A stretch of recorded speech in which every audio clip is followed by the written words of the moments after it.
హనుమ అడిగిన ప్రశ్నలు విన్న సీతామాత మెల్లగా తన గురించి చెప్పసాగింది. నేను కోసలాధీశుడైన దశరథ మహారాజు కోడలిని, విదేహాధిపతి జనకుని కుమార్తెను. దశరథ మహారాజు పెద్ద కొడుకు శ్రీరాముని ఇల్లాలిని. అయోధ్యలో 12 ఏండ్లు అనుపమ భోగములు అనుభవించి తిని. ఆ దశరథ మహారాజు రామునకు పట్టాభిషేకము చేయ సంకల్పించెను. విషయము తెలిసి కైక తనకు దశరథుడిచ్చిన వరములను గుర్తుచేసి ఆ వరములుగా రాముని వనవాసము, తన కొడుకైన భరతుని పట్టాభిషేకము కోరుకొనెను. క్రూరము అప్రియము అయిన కైక మాటలకు విలవిలలాడిన దశరథ మహారాజు తన మాటను మీరలేక రాముని అరణ్యమునకు పంపివేశెను. రాముని తోడుగా నేను ఆయన నీడవలే లక్ష్మణుడు అనుసరించితిమి. దండకారణ్యమందు మేము నివసించుచుండగా రాముడు లేని సమయము చూసి నన్ను అపహరించుకొని వచ్చినాడు దురాత్ముడైన రావణుడు. నాకు 1 సంవత్సరము గడువిచ్చినాడు. అందులో 10 మాసములు గడిచిపోయినవి. ఇక ఈ బొందిలో ప్రాణముండున్నది 2 నెలల వరకే అని సీతమ్మ తన ఎదురుగా ఉన్న హనుమస్వామికి చెప్పి మౌనము దాల్చెను. అప్పుడు హనుమంతుడు, అమ్మా, నేను రాముడు పంపగా నీ వద్దకు దూతగా వచ్చినాను. అచట రాముడు క్షేమము, నీ క్షేమము గూర్చి అడిగినాడు. అమ్మా, ఏ రాముడు బ్రహ్మాస్త్రము ఎరుగునో, ఏ రాముడు వేదవేదాంగవేత్తో, ఆ రాముడు నీ క్షేమము తెలుసుకొమ్మని నన్ను పంపినాడు. నీ భర్తకు అనుంగు సోదరుడైన లక్ష్మణుడు కూడా శిరస్సు వంచి నీకు అభివాదము చేసినాడు అని పలికిన హనుమ మాటలు విని ఒక్కసారిగా శరీరము గగుర్పొడిచింది సీతమ్మకు. తన రాముని క్షేమ సమాచారము చెవిన పడినంతనే, అవును, నిజము, ఇది నిజము. మానవుడు జీవించి ఉన్నట్లయితే 100 సంవత్సరాలకైనా ఆనందము పొందగలుగుతాడు. ఇది సత్యమే అని నేను నమ్ముతాను అని సీతమ్మ ఆనందాతిశయంతో పలికింది. ఏష జీవంతమానందో నరం వర్షశతాదపి. సీతమ్మకు ఇంకా కొంచెం దగ్గరగా వచ్చి సంభాషించసాగాడు హనుమస్వామి.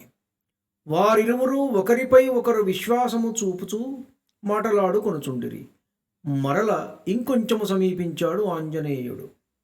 అమ్మకు అనుమానం వచ్చింది. ఈతడు దగ్గరగా వస్తున్నాడు. కొంపదీసి ఈ వేషంలో వచ్చిన రావణుడు కాదు కదా? ఏమో, వీడు మాయావి. రావణుడి మాయలు కనిపెట్టడం చాలా కష్టం. జనస్థానంలో సన్యాసి వేషములోనే కదా నన్ను వంచించి తీసుకొని వచ్చినాడు. ఈతడు నిశ్చయముగా రావణుడే అయి ఉండును. ఈ అనుమానం మనస్సులో ప్రవేశించగానే మౌనం పాటించి ఒక్కసారిగా దూరం జరిగి కూర్చున్నది సీతామాత. చీచీ, నేను కల్లా కపటము లేకుండా వీనికి విషయమంతా చెప్పివేసినాను. నా వలన మరల ఇంకొక తప్పు జరిగినది. వీడు మాయావి రావణుడే, సందేహము లేదు అని అనుకొనుటయే తడవుగా మౌనముగా మారు మాటాడక ముఖము తిప్పి కూర్చున్నది. మహాబుద్ధిశాలి అయిన మారుతికి విషయము అర్థమై ఏమి చేయుటకు పాలుపోక మౌనముగా నమస్కరించి మిన్నకుండెను. ఎప్పుడైతే హనుమ తనకు నమస్కరించి మౌనాన్ని ఆశ్రయించాడో అప్పుడు సీతమ్మ ఆయన వైపు తిరిగి రావణుడు అనుకొని, రావణా, మాటిమాటికి నన్నిట్లు హింసించుట నీకు న్యాయమా? ఉపవాసముతో కృషించి నీరసించి దీనముగా ఉన్న నన్ను అధికముగా బాధించుచున్నావు. ఇది మంచిది కాదు అని పలికి మరల ఆలోచనలో పడి, ఒకవేళ నా శంక నిజం కాదేమో, ఏలన ఈతనిని చూడగానే ఏలనో నా మనస్సునకు ఆనందము కలిగినది. ఇతను వినిపించిన రామకథ నా హృదయములో చెప్పనలవి కాని సంతోషము పుట్టించినది. ఓయి వానరా, నీవు నిజముగా రాముని దూతవైనచో నా రాముడు ఎట్లుండును?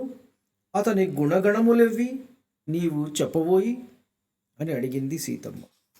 సీతమ్మ అడిగినదే తడవుగా రాముడి గురించి చెప్పసాగాడు హనుమస్వామి. రాముడు సకల గుణాభిరాముడమ్మా, నీలమేఘశ్యాముడు, కోదండరాముడు, కమనీయమూర్తి, రాజీవనేత్రుడు, సమస్త ప్రాణికోటి మనస్సులను ఆకర్షించు పెను అయస్కాంతము, సాటిలేని సౌందర్యము, మూర్తీభవించిన శౌర్యము, ఘనీభవించిన బ్రహ్మము, తేజస్సులో సూర్యుడు, యశస్సులో దేవేంద్రుడు, బుద్ధిలో బృహస్పతి, ఓర్పులో పృథివి, సమస్త ప్రాణికోటిని, సమస్త ధర్మములను రక్షించువాడమ్మా. సాధువు, బ్రహ్మచర్య వ్రతదీక్షాపరుడు, ఉపకారి, రాజవిద్యలో వినీతుడు, విద్యాశీలి, వినయవంతుడు, శత్రుభయంకరుడు. ధనుర్వేదము ఆయనకు కరతలామలకము. యజుర్వేద ధారణము, సామవేద వైదుష్యము గలవాడు, ఋగ్వేదాధ్యయనము చేసినవాడు. ఏమని వర్ణించనమ్మా? సకల సద్గుణాలను ఒకచోట ప్రోగుపోస్తే అది దాల్చే రూపము రాముడమ్మా. విశాలమైన భుజములు, దీర్ఘమైన బాహువులు, శంఖము వంటి కంఠము, ఎర్రని నేత్రాంతములు. మంగళాకారుడమ్మా శ్రీరాముడు. ఆయనను గూర్చి విననివారు లోకములో లేరు అని రాముడి గురించి ఇంకా వర్ణిస్తూ ఉన్నారు హనుమస్వామి. సీతమ్మ వింటూ ఉన్నది. మహాబాహువు, మహారస్కుడు, కంబుగ్రీవుడు, వక్షస్థలము, ముంజేయి, పిడికిలి ఈ మూడు స్థిరంగా ఉంటాయి.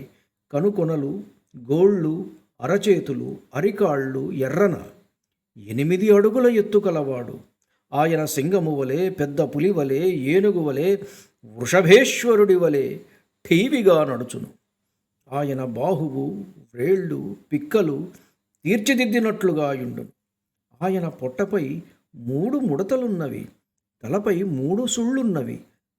అన్నవలనే అన్ని శుభలక్షణాలు కలిగి ఉన్నవాడు లక్ష్మణుడు. అన్న శ్యామమోహనుడు, తమ్ముడు సువర్ణవర్ణుడు అని ఇంకా చెప్పసాగిను హనుమస్వామి. అమ్మా, నీవు కనపడక నిన్ను వెతుకుతూ పురుషసింహాలు అయిన రామలక్ష్మణులు ఇద్దరూ ఋష్యమూక పర్వత ప్రాంతం చేరుకున్నారు.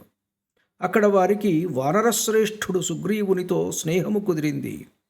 నీవు రావణునిచే కొనిపోబడుతున్నప్పుడు జార విడిచిన నగలమూట భద్రముగా రామచంద్రునకు చూపితిమమ్మా. అవి చూసిన రాముడు వాటిని తన ఒడిలో ఉంచుకొని పరిపరి విధములుగా విలపించినాడు. మాటిమాటికి వాటి వంకనే చూస్తూ కన్నీరు పెట్టుకున్నాడు. తల్లి పూజ్యురాల, నీవు కనపడక నిత్యము ప్రజ్వరిల్లే అగ్నిపర్వతము వలె ఉన్నాడు.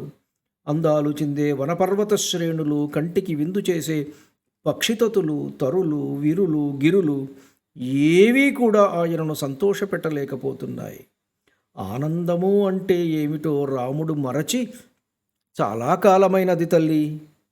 ఆయన డందము నీవు, ఆయన ఆనందము నీవు, ఆయన జీవన మకరందము నీవు.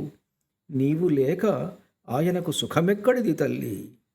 అంత బాధలో ఉన్నప్పటికీ స్నేహధర్మమును అనుసరించి రాముడు సుగ్రీవుని కొరకు అతని అన్నయ్యైన వాలిని సంహరించి రాజ్యమును అతని భార్యను తిరిగి అతనికి సమకూర్చి పెట్టినాడు.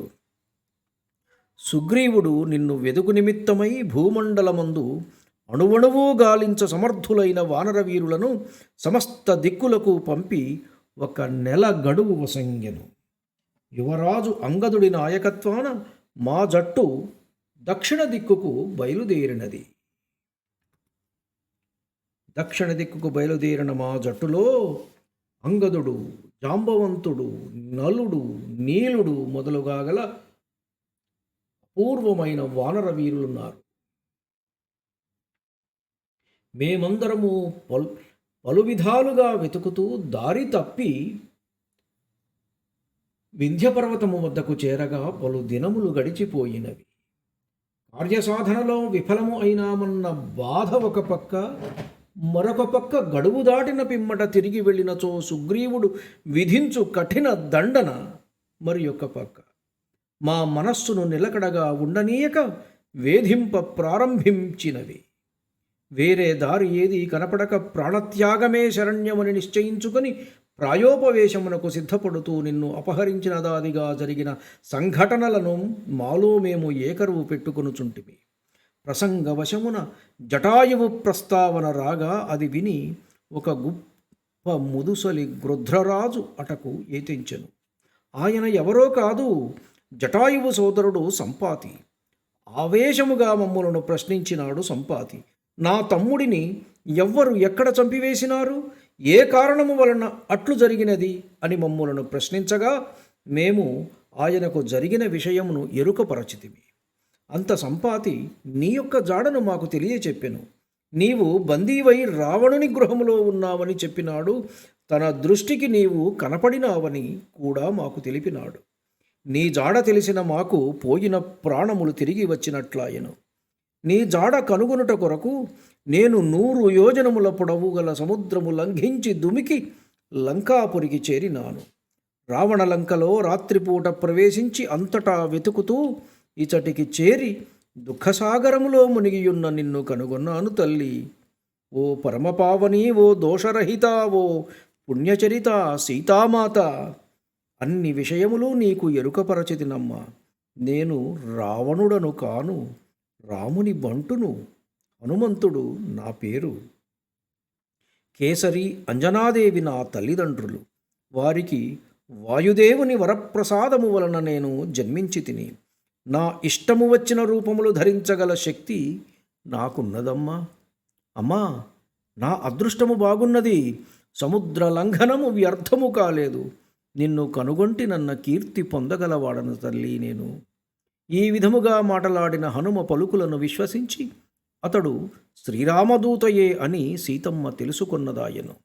ఆనందము ఆర్ణవమై రాహువు విడిచిన చంద్రబింబము వలె సీతమ్మ ముఖము ప్రకాశించసాగినది. ఆమెకు నమ్మకం కలిగింది అతడు రాముని దూతయేనని. తన ప్రాణనాథుడు, తన హృదయ విహారి అయిన రాముని సందేశమేదో హనుమ తెచ్చినాడని మనస్సులో సంతోషము మొగ్గలు తొడిగి ఆమె ముఖపద్మము సహస్రదళ వికసిత కమలము అయ్యింది. అమ్మా సీతమ్మా, ఇదిగో తల్లి రామచంద్రుడి ఆనవాలు, ఆయన అంగుళీయకము అని హనుమస్వామి సీతమ్మకు శ్రీరాముని ఉంగరము ఇయ్యగా తన ప్రియ విభుని కరస్పర్శ పొందినట్లయి శరీరము పులకలెత్తి కన్నుల వెంట ఆనంద బాష్పములు జలజలరాలి సిగ్గుల మొగ అయిన సీతమ్మ తల్లి బాహ్య ప్రపంచ స్పృహను కోల్పోయి అంతరంగమందు రామపరిష్వంగ మధురోహలు ముప్పిరిగొనగా చేతనావస్థను కోల్పోయినదాయను. మనస్సు రామమయము, ప్రపంచము రామమయము, రమణి సీత ఊహలు రామమయము, జగమే రామమయమయ్యి అశోకవనము ఆమెకు రమణీయముగా కనపడెను. అమ్మా సీతమ్మ అన్న పిలుపుతో తేరుకొని హనుమను బహుధా ప్రశంసించసాగింది సీతామాత. హనుమా, నీ పరాక్రమము శ్లాఘింపదగినది. అవలీలగా శతయోజన విస్తీర్ణము గల సంద్రమును లంఘించినావు. అది పెను మొసళ్లకు, భయంకర జలచరాలకు ఆలవాలము. నీ ముఖములో తొట్టుపాటు గాని, జంకు గాని, రావణుడు అతని బలము బలగము పట్ల భయము గాని నాకు కనపడుటలేదు. నీవు సామాన్యుడవు కావు సుమా. నాకు తెలుసు, రాముడు నిన్ను పరీక్షించకుండా, నీ సామర్థ్యమేదో తెలియకుండా నిన్ను పంపడుగాక పంపడు. అందున తన అంగుళీయకము ఇచ్చి మరీ పంపినాడు. రామలక్ష్మణులు ఇరువురూ క్షేమమే కదా. రాముడు క్షేమముగా ఉన్నచో సముద్రము వరకు వ్యాపించిన ఈ ధరాతలమును కాల్చివేయలేదేమి? శత్రువుల మీద విజయము సాధించుటకు కావలసిన ప్రయత్నములన్నీ శ్రీరాముడు చేయుచున్నాడు కదా. మంచి మిత్రులను సంపాదించుకున్నాడా? హనుమా, రామునికి నా మీద ప్రేమ ఏమీ తగ్గలేదు కదా. రామునకు స్నేహము విషయమున తల్లి గాని, తండ్రి గాని, మరి ఏ ఇతర వ్యక్తి గాని నాతో సమానులు గాని, అధికులు గాని లేరు. నా ప్రాణనాథుని గురించిన వార్తలు వినునంత వరకే జీవించవలెనని కోరుకొనుచున్నాను అని పలికి సీతమ్మ హనుమంతుని సమాధానము కొరకై ఎదురు చూసెను. సీతమ్మ మాటలు విని శిరస్సుపై అంజలి ఘటించి వినయముగా ఆంజనేయుడు ఆమెతో ఇట్లనను. తల్లి, నీవిచ్చట ఉన్నట్లు రాముడు ఎరుగడు. రామునికి నీ సమాచారము తెలిసిన వెంటనే సమస్త వానరగణములు, భల్లూక సైన్యములు వెంటబెట్టుకొని ఇచ్చటకు రాగలడు. రాముని మార్గమునకు, ఆయన శత్రునాశనమునకు అడ్డు ఏది? సముద్రమును క్షోభింపజేసి మరీ దాటగలడమ్మా. నీవు లేక నిమిషము కూడా నిదురించుటలేదు తల్లి. రామచంద్రుడు వంటి మీద తేళ్ళు జర్రులు పాకినా, ఈగలు ముసిరినా వాటి స్పృహ ఏమాత్రమూ లేకుండా అనుక్షణము నీ నామస్మరణలోనే ఆయన కాలము వెళ్ళబుచ్చుతున్నాడు తల్లి. ఆయనకు ఏదో ఆలోచన, ఎడతెగని మథన. ఆయన ఎదలో నీవే, ఆయన ఎదుట నీవే, సమస్త ప్రకృతిలో నీవే. అంతెందుకమ్మా, ఆయన ఎటు చూసినా అటు నీవే కనపడుతున్నావమ్మా. విరిసిన మొగ్గ చూసినా, కురిసే వాన చూసినా, మురిసే నా సీత నా చెంతలేదే. ఇదే ఆయన చింత. ఆ రాకుమారుడు రాముడు నీవే లోకముగా బ్రతుకుతున్నాడమ్మా. రాముని బాధ తన బాధ ఒకటే అని తెలుసుకొని శోకము ఆనందము కలగలసి శరత్కాల ప్రారంభములో మబ్బులో దాగిన చందమామ ఉన్న రాత్రి వలె సీతమ్మ ఉండెను. ధన్యుడిని. నమస్కారం. మీ ఊటుకూరు జానకి రామారావు.